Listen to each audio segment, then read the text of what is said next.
Okay, I hope that was a good enough time for people for break. Everyone got to have a good break. Okay, so I just wondered if there's any questions arising so far. Chokyi, when you've got a blocked nostril, yes. Do you think that you're still using it? Yes. Yeah, you can. Yeah, you can still think. Yeah, you can still think that you're still using it rather than focusing on the fact that it's blocked.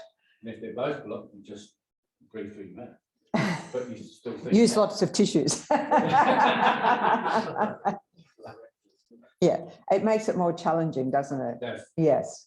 So we can just, because this is the power of the mind, really, is that we're not trying to create something that's not there, but just think, okay, I'm doing that. I'm breathing in through the left nostril, out through the right, or whether it's both nostrils or whatever you're doing. So this will be interesting as we engage in some more meditations where the focus is on the nostrils, particularly with our mask. Some people think, oh, it's better with the mask because I can really feel it, and other people think the opposite. So yeah, I know we're all different.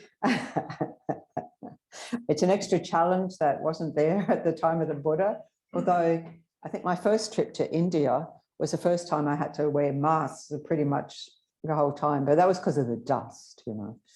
So they had us wearing masks. That was at a teaching for His Holiness. So that was my first experience of India for those 10 days at least. Yes. So you breathe through one nostril. You're not actually breathing through that. You're breathing through two. I guess you're aware of sensation. Yeah, I mean, true. I mean, sometimes people, and I think probably more in yoga, they place, you know, close off one nostril to get that sense that you are doing that, and then transfer. And you can do that where you literally are, you know, breathing in through one nostril and out through the other. That's a practice as well.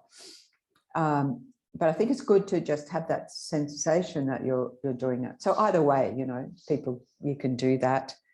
I certainly did a lot of that at the beginning to get a sense of, oh yeah, I am doing that. You know, a bit of a confidence that I am actually just breathing through one nostril. But yeah, we visualize, I guess, to some extent that that's what we're doing as well.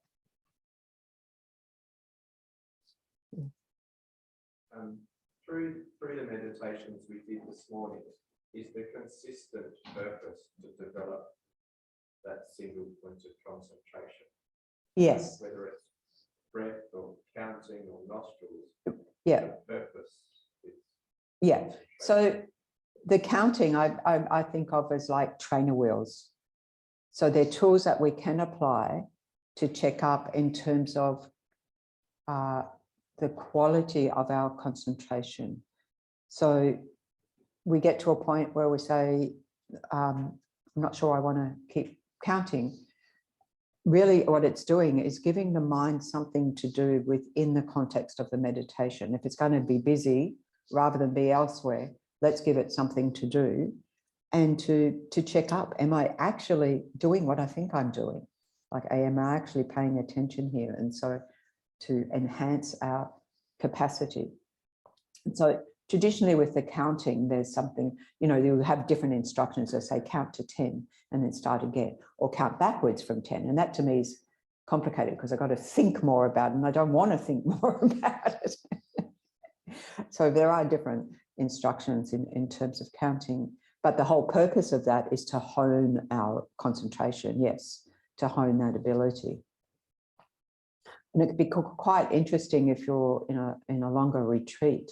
I found that in a longer retreat, it was interesting to use the counting from time to time just as a checkup and to see, oh, actually, because I've been in these retreat conditions for some weeks now, I can really feel that I'm making some progress. So it can give us some confidence that we're making progress. But yes, so these are all like tools, you know, to help us gain that single point of concentration. And then at the end of the day, we choose one object as our our object of meditation, whether that's the breath or whether that's the mind, whether that's a Buddha image, you know, different purposes. The breath's very good because it's to settle the chatterbox mind, you know, the discursive mind. And it's a neutral object. You don't have to have any belief system. You just have to be aware of your breath. That's it, you know. So that's a very good, you know, most people feel quite comfortable with that. And that you can refine your attention by focusing on the breath as well. Of course, there's benefits to those of us who are Buddhist in focusing on a Buddha image, and you can very much refine a very long way our attention there. And then we can combine that with analytical meditation as well. I've heard that antidotes to laxity. Yeah. You can use breathing speed, so you can shorten the breaths, so you have short, sharp breathing, and longer breaths if you're suffering from overexcitement. Yeah, I mean, I guess having longer breaths can be. I mean, in the Buddha's instruction, it was like breathing in short, I'm aware I'm breathing short, breathing out short, I'm aware I'm breathing out short, breathing in long, I'm aware I'm breathing in long, breathing out, I'm aware I'm breathing in long. It's not about changing the breath, and short and long can only exist in relation to each other, isn't it? So, but it's not about changing our breath, it's simply observing if the breath is short, if the breath is long. So that's the traditional instruction. So, but there is a sense that, say, you know, we might use for something like anxiety or fear or whatever, you know, deliberately. I think there are many techniques of deliberately, you know, taking long breaths to calm the mind. And then for, as you say, for the dull mind, generally it's about uplifting our attention for the dull mind, bringing our attention up higher. Something like the clear light nature of mind is very good for that, because it brings a lot of light and sense of that. I mean, there are many different antidotes to sleepiness. Now, the first thing to do is to check our posture. You know, if we're sitting, you know, have I sort of drifted off into a posture like this, which is what my body and my brain probably associate with, now I'm in true relaxation mode, in fact, only relaxation mode.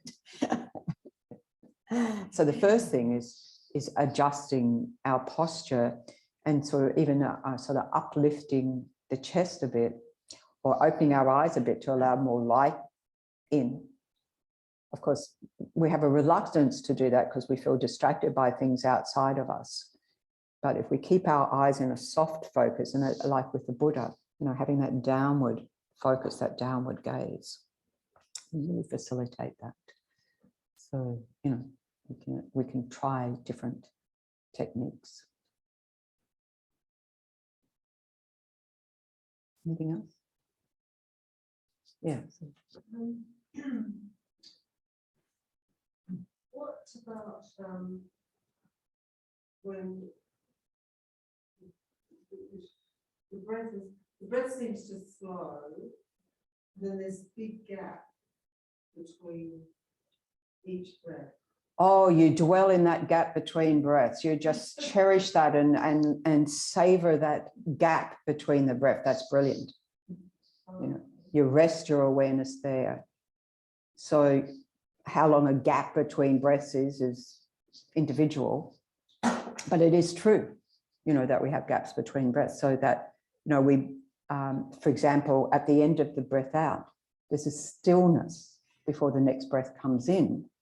And so you really enjoy that stillness, just absorb yourself in that, you know, so that you're staying with each moment of the experience of the breath. And so that we say, you know, all the way to the end of the breath out, and then before jumping ahead to a next breath. Of course, the next breath isn't jumping ahead, but our mind's jumping ahead to the experience coming later. And so then we just dwell in the experience of that stillness and hold the mind there, right? I think in the next meditation we'll emphasize that a little bit more. And then, you know, if it's not there, it's not there. Don't go looking for what's not there. So yeah, that's quite exquisite, you know, to really stay with that stillness. And then the next breath just naturally arises, like the waves coming on the shore. We don't have to take a breath. The body knows how to breathe itself, right? We have to think, oh, now I've got to breathe in. That just naturally arises. And so then we attend to the natural arisal of the breath.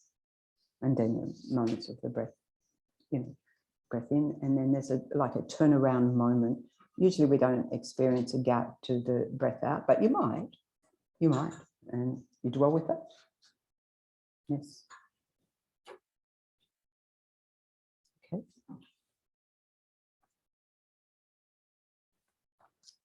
Question on the eyes and soft focus. Yes. And relative, what's the advantages of the eyes open compared to closed, and would you use one and not the other? So the eyes closed, we tend to associate more with sleep or total relaxation.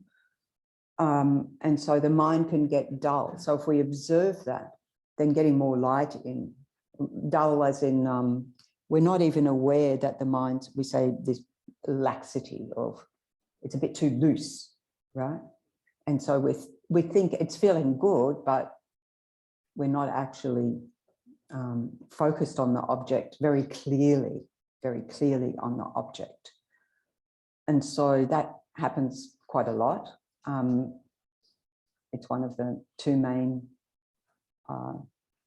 hindrances that we have, challenges that we have, you know, along with the blah, blah, blah, chatterbox mind, excitement, blah, blah, blah, caught up in things, which is usually probably what people notice first. They talk about that first, you know, oh, you know, I never realized I had so many thoughts, which we do, you know, but so having light in, if you see the Buddha image, his eyes half open, half closed. And it said that, I think yoga teachers have said that having the eyes, as the Buddha said, hooded, half open, half closed, it has a calming effect actually on the mind, you know, by not having them completely open. There are practices that come along where it's encouraged to have your mind completely open. Well, your mind's always supposed to be completely, so you know, the eyes completely open. And, you know, they involve other practices. And usually, you know, by the time you get to those advanced practices, whether your eyes are open or closed is neither here nor there for you. But generally, we're reluctant to have our eyes open because I know for myself, you know, I remember one retreat I was on, and even with the eyes focused, you know, down, hooded and so forth, doing exactly that. And it's like, okay, soft focus. If I take my glasses off, it's a natural soft focus, so there's no problem with it. So those of you who are challenged like me. And then, but I got to know that carpet really intimately. I still got an image of it in my mind, so I really got to know the carpet. Of course, I'm not wanting to get to know the carpet. But that can be a challenge then when you've got your eyes open and you are distracted to things outwards. So, you know, we play around with that. And if we have our eyes closed because we're distracted outwards, we still need to keep our focus, our attention. Like immediately I think about that, I straighten my spine, you know, to have that sense of focus, concentration, because having a straight spine enables that. You know, this is why we take time with the posture. Okay. Good. We'll have time for more discussion after lunch.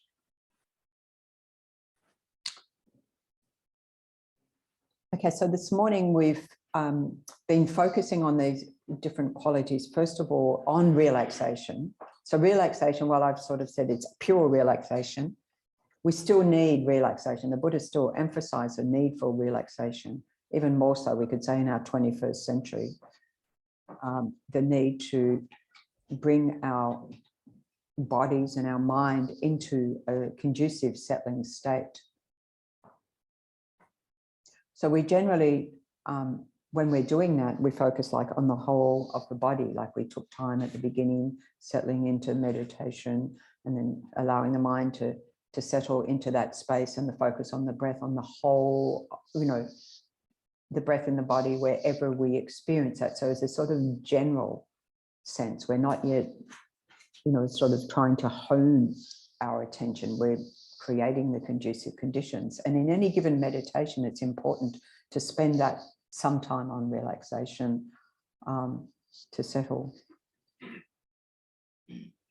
And then, you know, the focus on stability. So when I talked about, you know, us being grounded, the earth element grounded, a lot of the time we spend our time, it feels like the energy's up here, you know, because we think here.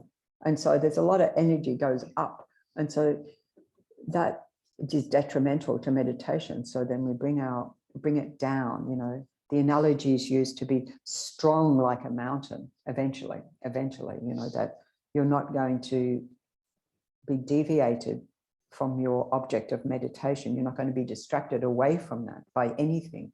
So that's what we're aiming for, but at least we can, you know, take the beginner steps on that. And so we bring our attention further down in our body. And so also any time with that sort of agitation of the mind, bringing our attention down is very, very useful.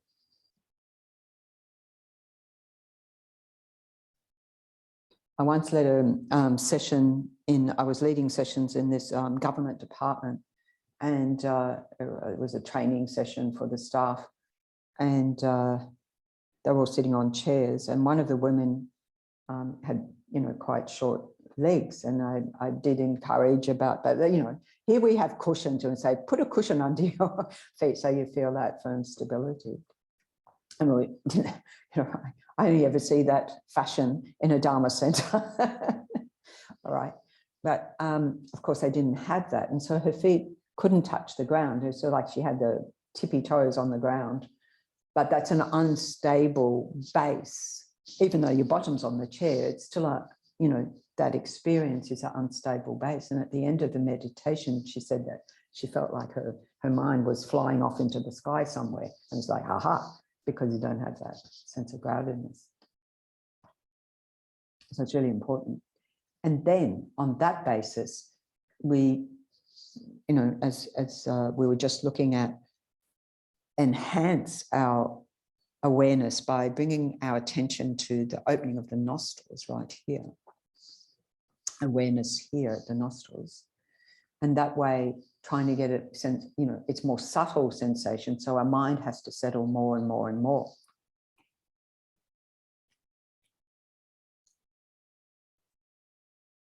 So I was on a retreat with, well, it was a group retreat, and a fellow nun who she said, I did a 3-month retreat in the Burmese tradition. Right, maybe some of you are familiar with that. And she said, from the very first day, we focused here. And she said, I had migraines every day. I mean, nothing wrong with her commitment, her determination to continue, but the object of meditation is not to have migraines or any other ailments of the body. So that would, because we tighten, you know, if we don't have that, create the conducive qualities within our body to really allow us to settle in the meditation, then we too quickly you know, bring our attention here, so that even though if we want to develop on the basis of the breath, a shamatha practice, a concentration practice, and get more refined, we need to be focusing here more and more. But at the beginning, we build up to that. And then the beginning of each session, we build up to that, so that we still keep that with a sense of spaciousness. As Lama Zopa Rinpoche says, don't squeeze your mind. We could say don't squeeze the body, because everything contracts. So then if everything contracts and then you have migraines, you can say, I think I've got to rethink this practice, you know, not the practice, but how I'm engaging with the practice. And I mean, I prostrate to her for her determination, because, you know, if that experience were to endure a few days, I think, go, oh, I don't think I want to sit and meditate if I'm going to have migraines. I mean, it's not exactly inviting, isn't it? So we have to find ways to invite our mind, to encourage our mind, to welcome our mind into meditation and make it a joyful experience, because that's what we want, isn't it? It's not always. We have good days, we have bad days, and that's fine. But to say, okay, that was too intense, you know. So we have to find, as the Buddha said, you've got to find a balance, like a stringed instrument. You know, if it's too tight, then it just screeches. Her body was screeching, saying, migraine, migraine, migraine. Or if it's too loose, then you have this sense of, oh yeah, I'm meditating. But you're not getting anywhere because your mind's too dull and dispersed, you know. And most of the time our mind is dispersed, but a lot of the time it's dispersed with our attention through the senses, you know, to sights and sounds and so forth. And then, you know, then they can become, particularly at sounds, I think, you know, because if we do close our eyes or put our eyes in hooded downward, then it's more like, you know, a sense of sound can be a distraction. And in that way, we have to like invite those into the space of the context of the meditation within the space of the body. Not that we want to pay attention to that sound, but realize, you know, within the space of that, you know, not letting our attention go out there and trying to gather all our energy as much as we can into the center of our body to come to a state of stillness. This is why our posture is so important, to enable that, you know, whatever our posture. It doesn't matter what it looks like to someone else. It matters that you find that the conducive posture for yourself, right? Of course, we're given instructions of ideal postures, but we don't have ideal bodies. The older you get, the less ideal it seems to be. More challenges arise. Okay, so on that basis, we'll engage some more meditation.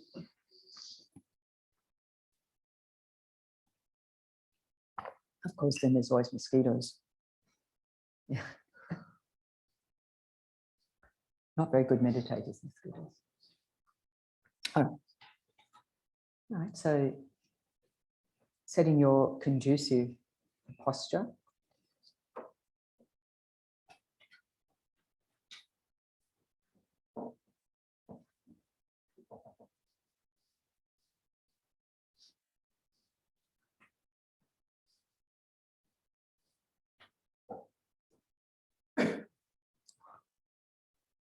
Sorry, I don't know why they like the tip of the nose.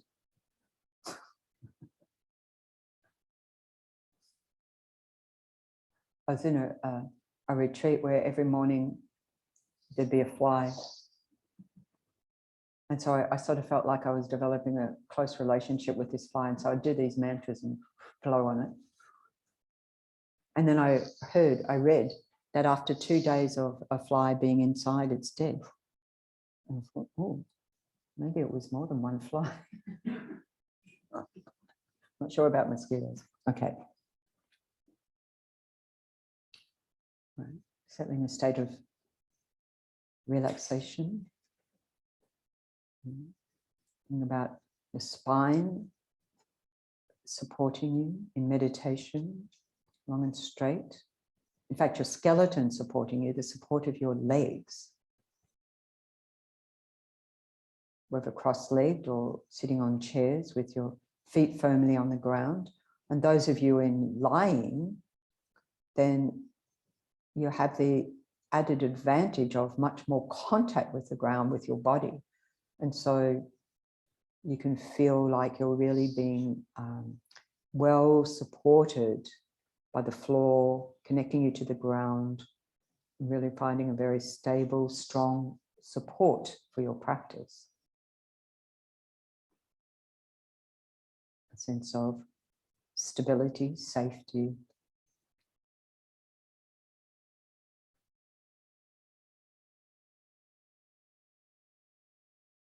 around which all the muscles can relax, be completely at ease, soften.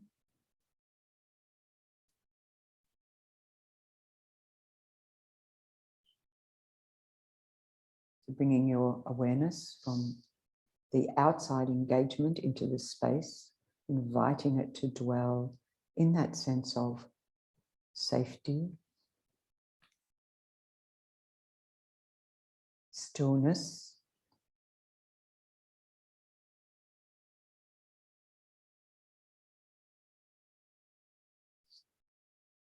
and check up if there's any tension or tightness in the body.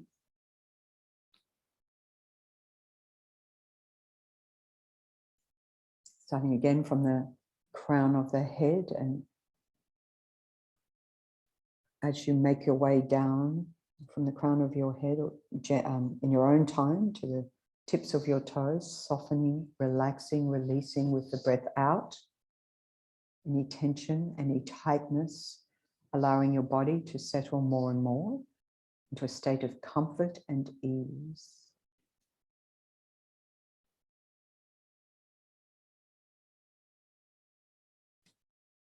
Releasing, relaxing, softening with each moment of the breath out, savoring each moment, letting go, letting go, letting go.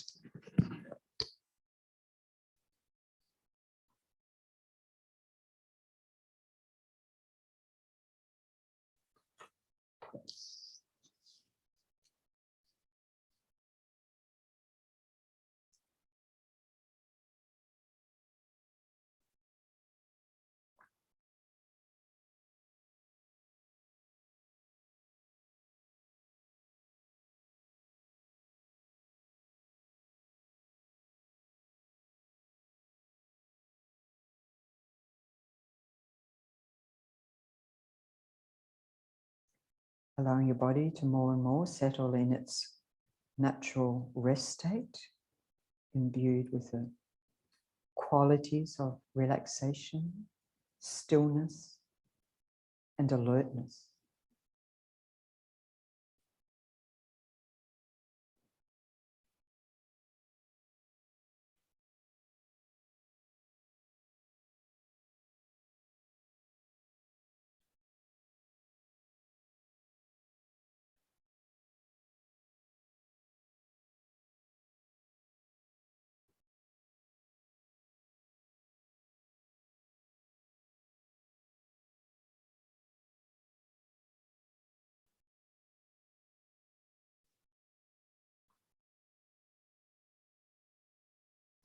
Taking 3 deep, slow breaths, filling up the abdomen and then up into the chest. It's like a parachute opening, so that you fill up from the base and then all the way up, including up and under the armpits. And it's like a parachute opening softly, and then naturally, as you breathe out, the parachute collapsing back down, softening, relaxing, releasing, letting go. And those of you lying down, you can also feel that changing pressure against, the back of your body, the ribs and so forth, as that chest expands out and fill up entirely.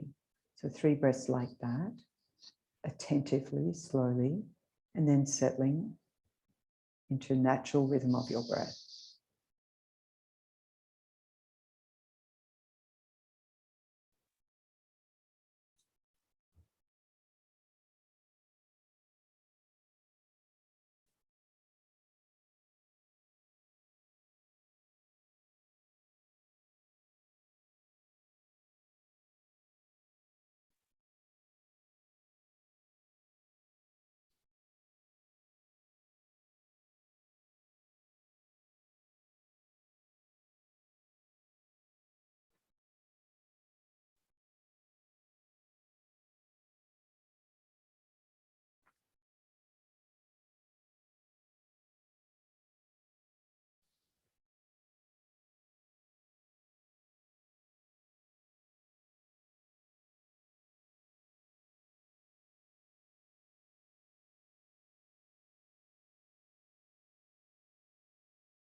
So continuing on to cultivate this sense of relaxation in the body, coming to a state of balance, coming to its natural state.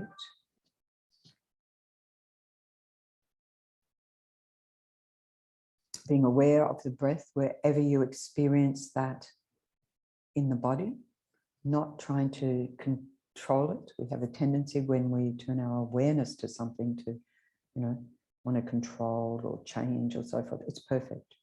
Simply to lightly attend to the sensations of the breath, a spaciousness around that, and any tension, any tightness, cultivating that spaciousness of the breath around that, letting it dissolve into that space, dissolve into a state of ease.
And from that conducive space, allowing the mind to settle more and more there. And again, when our mind gets carried away, distracted to something else, create that space around that, space of awareness around that. Soften, relax, release, and refresh with the in-breath. Slightly focus the attention to focus again on the sensations of the breath just as they're arising. And if there's a stillness, rest there. Just the breath.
Again, when we're distracted by sounds and so forth, I think they just arise in the space of the mind, let them dissolve into that space.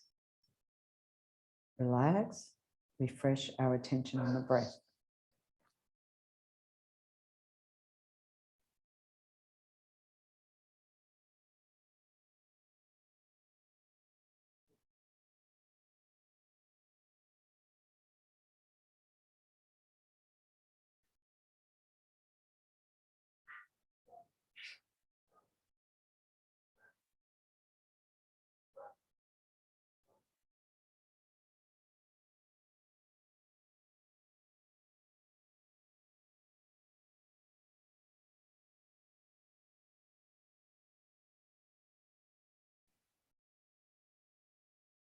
and honing our attention more, to be more focused, bringing our awareness to as far down in our body, in the space of the abdomen.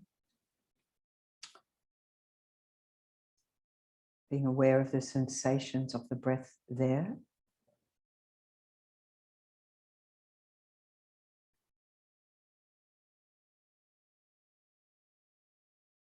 We can feel that, you know, the abdomen's like a thick balloon, if you like. And so as we breathe in, it fills up from the bottom, expands around the sides. We don't have to make it do that, just saying what happens. And up to the top, you know, completely round. And then as we breathe out, it's like releasing that air out of the balloon, softening back down to rest, getting a sense of that just natural rhythm that's in the nature of all the rhythms of the universe. And just sort of that natural rise and fall of the abdomen, placing your awareness in the space of the abdomen, the depths of the abdomen. And getting a sense of continuity of the breath. So as you breathe out all the way to the very end, softens down. And then there's that stillness, and really savoring those moments of stillness that can really access more and more focused concentration. And the next breath naturally arises, just like the tide coming in on the shore. And then we dwell in each moment of the breath in, getting a sense of the constant flow, inflow and outflow of the breath, the continuity of breath, and cultivating a sense of continuity of our attention on the breath. And when we're ever distracted, notice that, relax, release, return our attention. No judgment, no criticism, just delight that we even noticed. It's already progress. Bring our awareness back simply to the rise and fall of the abdomen, each moment of the breath in, savoring each moment of the breath out, all the way to the end, and the stillness between breaths.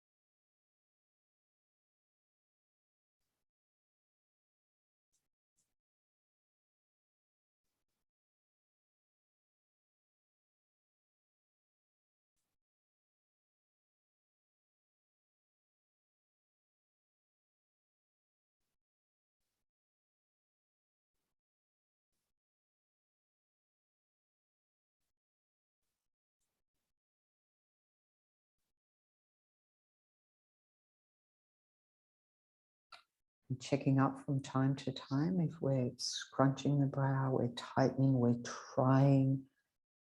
As soon as we're aware of that, release that energy. Relax, refresh our awareness in a sense of spaciousness of the breath in the space of the abdomen.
So refreshing our awareness again and again, our mindfulness, aware of what we're doing here.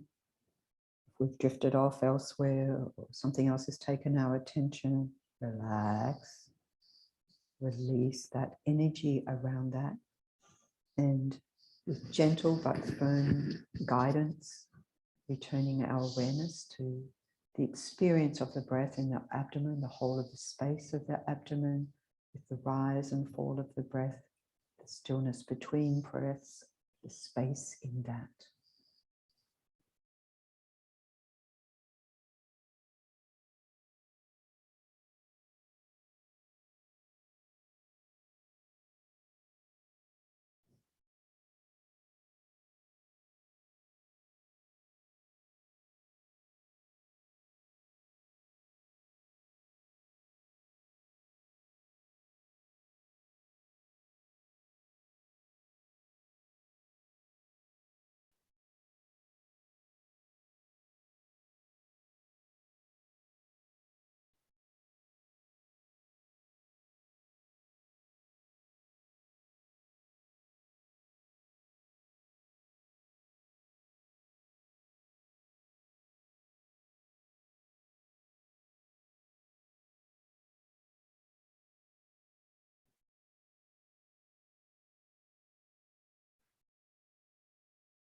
Just let your breath flow in its natural rhythm. Attend to each moment of the breath in, the breath out, each moment by moment arising from the previous moment, previous moment, previous moment of the breath. And each moment, the turnaround and the release, relax, let go. With it. Balloon softening down, the abdomen softening down to a state of rest, stillness, stability.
So in cultivating more refined attention of the mind, we can think of an analogy like a tree, and that the roots of the tree, like the relaxation, that the more we relax and cultivate that quality and imbue our meditation with that state of relaxation, and the deeper the roots go,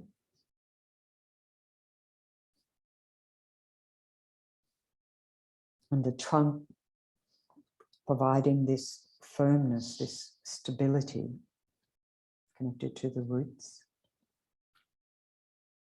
And the trunk of stability gets stronger, our continuity of attention.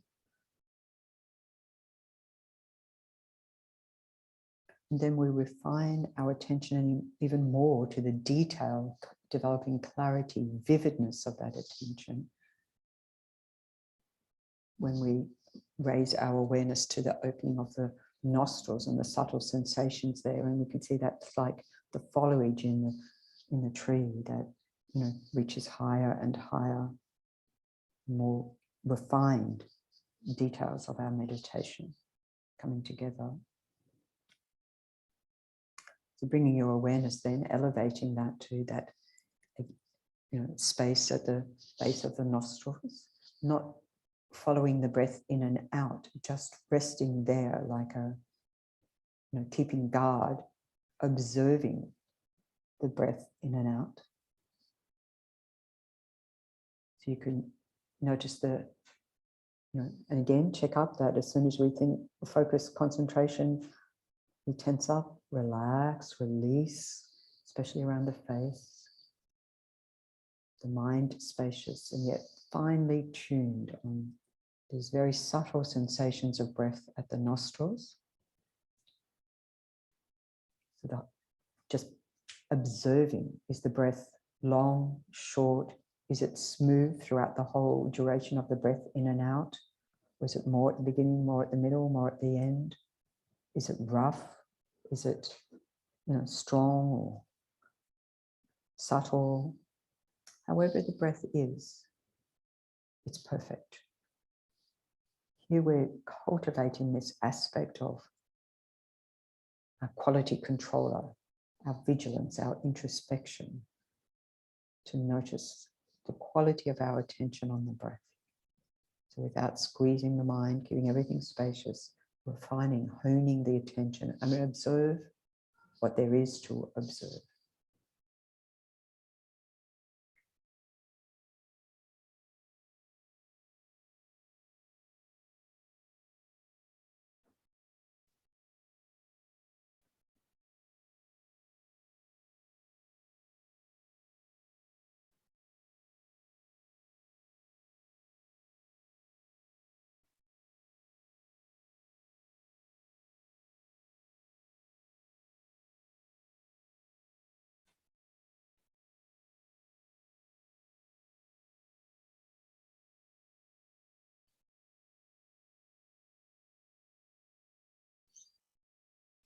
So elevating our attention like this, higher up in the body, it tends to induce that sense of vividness or clarity. And the fact that the sensations of the breath, our awareness of that is so much more subtle, then the mind has to settle more, and that enhances even more that clarity, that vividness. We can observe that even between breaths in the stillness. An ongoing flow of tactile sensations. And sustaining our attention on that for as long as we can without distraction and without squeezing, tightening, keeping relaxed and stable so that those roots in the trunk serve as the foundation. We're not sacrificing one for the other.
And if the breath seems to be so subtle that you can't detect the sensations of the breath at the nostrils,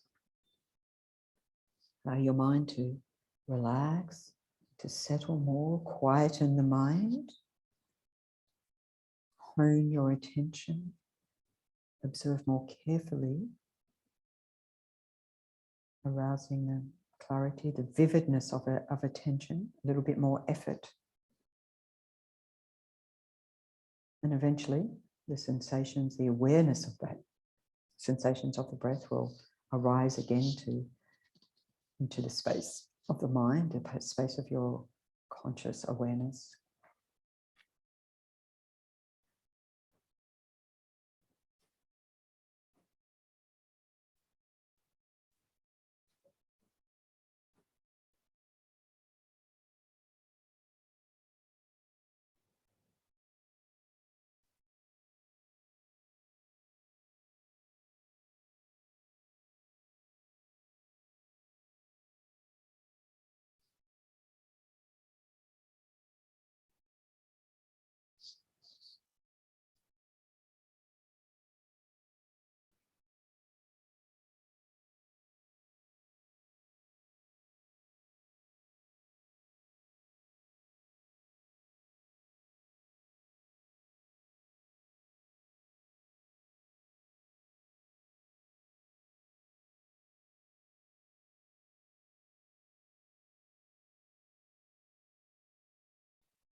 You may experience that at the periphery of your awareness, there's still distractions to sense objects or other sensations in the body, sounds. So not trying to get rid of them, not trying to block them out, and just let them be, let them come and go. Refine your awareness simply at the opening of the nostrils, and the sensations there, the sensations of the breath. And if you wish to also use the counting of the breath, that can be helpful to hone that attention.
And then release whatever conceptuality, release your awareness into the space of the mind itself, into its natural luminosity, clarity, no need to attend to anything.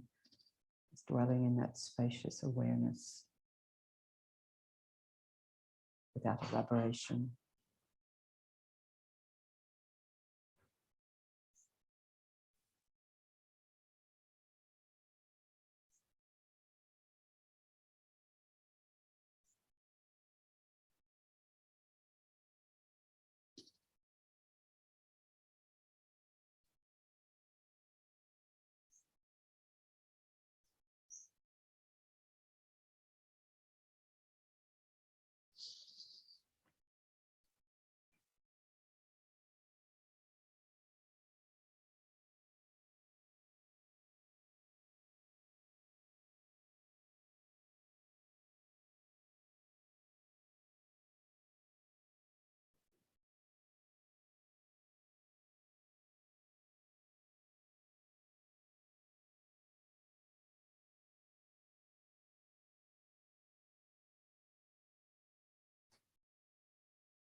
Please feel free to others to stretch or wriggle or unwind,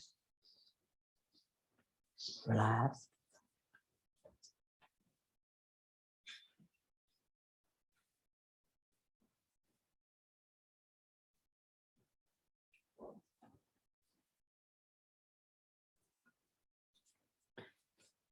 So apart from the fact of, our goal is to develop single pointed concentration, this laser-like concentration eventually. We find through engaging in these practices, it also, and maybe that's what attracts us, a sense of physical and mental well-being, or at least heading towards that. So it has the natural quality of healing the body and healing the mind by bringing us to our natural state and letting go of all the frenetic, I was going to say freneticism, if that's a word, engagement like that. So, really, the more we cultivate this in our meditation practice, the more we can get to exquisite levels of balance that we may not even realize are possible. So this for me was the attraction of doing, for example, the cultivating emotional balance teacher training, or doing the training and doing the teacher training and so forth, which came out of the Mind and Life conferences. The very first one, His Holiness the Dalai Lama and the scientists of the mind, who are now showing what the Buddha taught, they're able to measure, they're able to prove things about precisely what the Buddha taught.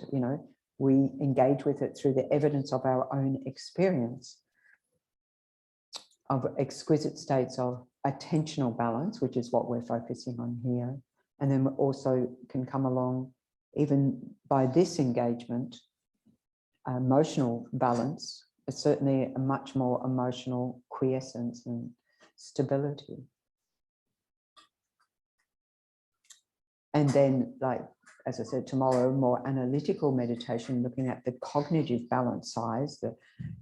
Here, while we're observing the fact that thoughts arise in our mind and images and memories and plans and all sorts of things, we're not engaging with them, but nor are we trying to push them away. Whereas when we use analytical meditation, we're using that natural capacity of the mind to think, to direct it to what to think and how to think, to develop our positive qualities and subdue the disturbing emotions, which was exactly that very first conference, on destructive emotions. And then Alan Wallace and Paul Ekman took that material. His Holiness wanted a more secular program. And what you realize is that, this is the tradition within the Tibetan tradition of the great yogis who have attained exquisite states beyond what psychology, even I think positive psychology today would say is possible for us, beyond what we think is possible for us. Really fine-tune attention.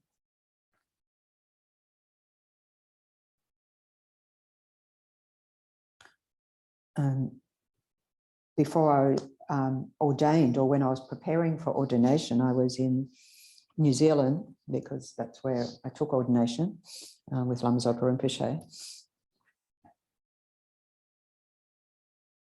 And I knew it was going to be sometime then, or at least Rinpoche had indicated it would be sometime within those couple of weeks. So I just went everywhere just in case.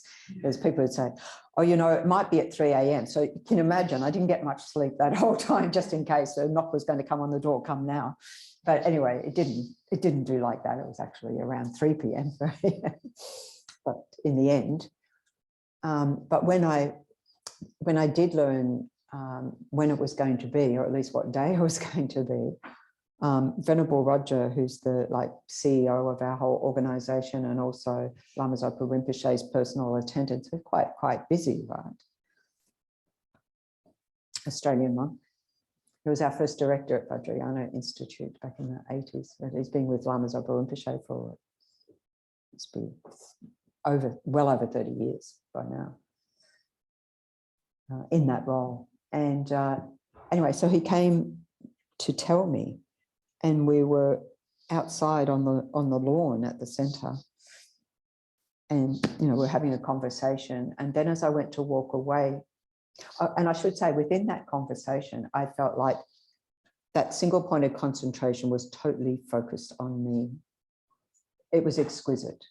If you've had that experience where you have that single point of concentration, it's a very powerful mind, right? Just totally focused on you in that moment. And intellectually, you know this person, though I wasn't thinking about it in that moment, but afterwards, a very busy person, right? Doing all of these jobs. And yet in that moment, right there, right present. And then as I went to walk away, he said, be careful, there's an ant down there. Single point of contact. I mean, the ant said, thank you very much, don't tread on me, you know. So that honing of our attention such that we can see the evidence of that in our daily life, of taking that fine concentrated mind into everything that we engage with. I mean, that's the aim. Otherwise, why are we meditating? You know, it's not, we talk about retreat, but as Rinpoche says, it's not really retreating from the world, it's retreating into the space of our mind, familiarizing with that, and then gaining the skills to focus our mind in the direction we want it to be. Perhaps, I don't know if anyone's had the experience of being in the presence of His Holiness the Dalai Lama, but same thing, you know. Incredible, very powerful. I mean, you sort of feel like you're on some bliss cloud for months afterwards, you're just like floating through the sky. You're not, but you feel like that, just from that focused energy. Okay, so we've got a few minutes. If I didn't give anyone online the opportunity, if you had questions or comments at this point, if so, you can unmute or put it in the chat.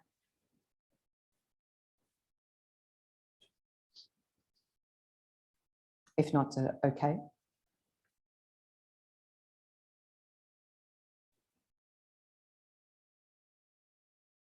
Seems to be okay, I'd say. All right, so maybe we'll take our lunch break now. So before we go to lunch, we can gather together all our energy of this morning and think, you know, by the power of my practice, may that continue to grow my own aspiration to continue to practice, because here we are all, you know, together, drawing on the energy of our like-minded friends. And it's quite a powerful energy, even online. I had that experience, you know, or evidence of that for myself, at least. I was engaging in an online 24-hour silent retreat. And so for a couple of sessions, I zoomed in. And then after the first session, when the instructions came, everything was silent. And I thought, I don't need to zoom in, I'll just do it. But I noticed when I zoomed in, it felt more powerful than when I just did it on my own. It was a very, very interesting experiment, even knowing all these. I mean, I didn't do it to experiment. I did it because I was lazy. Let's face it, I don't need to, I'll just do it myself. You know, I don't need to zoom in every time, use up the internet, blah, blah, blah. Well, I found it was a different experience. I don't know if others have had that experience, but I've certainly had that experience. You still have that connection, you know. So even though we're not in the same physical space, we're still connected, right? And I think when there are those meditation mobs and people join all around the world, that is the experience, you know, people all around the world meditating at the same time. So very good. All right, so we'll draw together all of that energy and we'll dedicate it for our own well-being, for our own healing, for our own development of these qualities of stable, focused concentration, on top of that vivid clarity and so forth, laser-like concentration, to be able to attend to others, to be able to avoid those poor little beings crawling around we don't usually notice, and work for their welfare as well as for our own. So, then whatever people have brought for their lunch or are having for their lunch, we can think that it's all the most delicious nectar. It probably already is delicious nectar, but we can feel like we're multiplying that deliciousness on every atom of space. It's completely satiating all beings in all realms of existence. So they experience it as bliss, you know, or the human beings.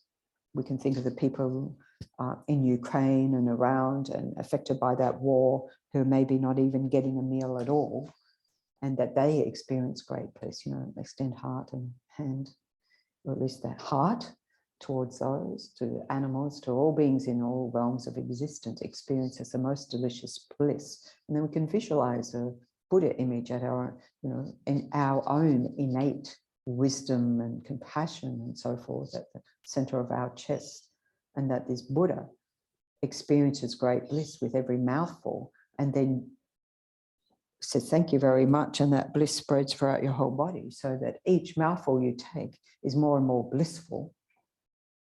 So then you can enjoy to your heart's content, mindfully, of course. So I'll say the prayer that goes along with that.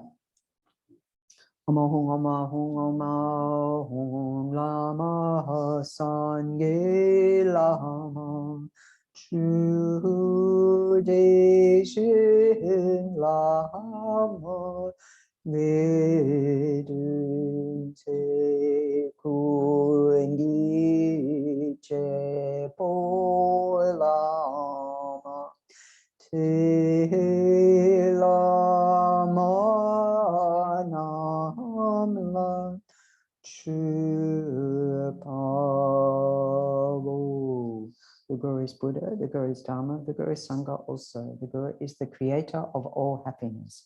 To all Gurus, I make this offering. So enjoy your lunch, and we'll resume at 1:15. Is there any announcement need to be said? No, all good?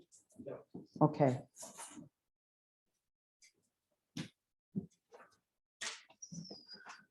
I'm not ending meeting, I'm pausing. Should I end the meeting? No. Pause the recording. I hope it's okay to go on forever, it would seem.